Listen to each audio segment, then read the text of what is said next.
Gipaklaro sa Davao City Police Office nga walay kidnapping incidents nga naitabo sa Davao City. Kinuman sunod-sunod nga dunay gipang post sa social media nga na missing nga mga babae human matud pa gidagit. Atong sayron ang live report ni Argil Relator. Argil.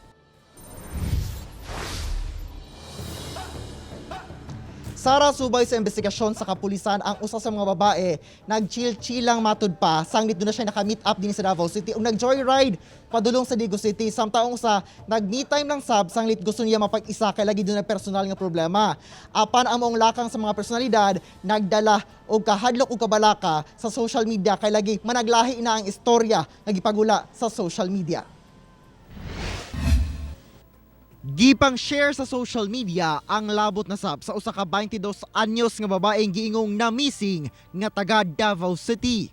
Matod sa Santa Ana Police Station, tuod man giblatter matod pa kini sa ginikanan human wala makauli sukad pa ni adtong Miyerkules.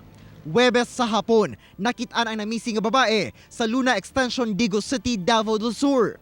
Gilayon kining gi-rescue sa Santa Ana Police sa pagkig-alayon sa Digo City Police.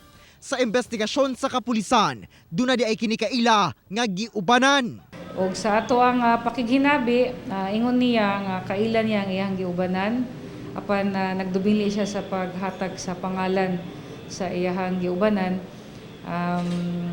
Mao na nga sa pagkakaroon padayon ang atong investigation but there was no kidnapping. Ang iyang kauban kaila kaayo niya mismo nga nagdala sa iya sa Digos. Sa paghatod balik sa Davao City, mismo si Mayor Sebastian Duterte ang nakigtagbo sa maong babae sa Santa Ana Police Station, kauban ang pamilya ni ini. Dinhi, gipaklaro ni ini ngadto sa mayor nga wala siya gikidnap. Nangayo sab kini og dispensa sa kabalaka nga resulta sa iyang pagkawala. Una pa ni ini, usasab ka 17 anyos nga babaeng taga Matina Playa, Davao City ang gika-report nga missing.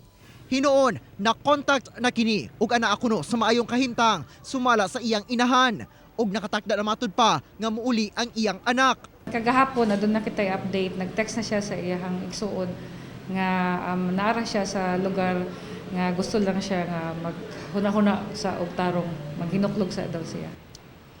Hugot ang panawagan sa mga otoridad sa katawhan nga makig-alayon labi na sa hisgutanang seguridad pinaagi sa dili pagpakatag o mga dili pa beripikado ang mga impormasyon sanglit magdala kini og kabalaka sa katawhan.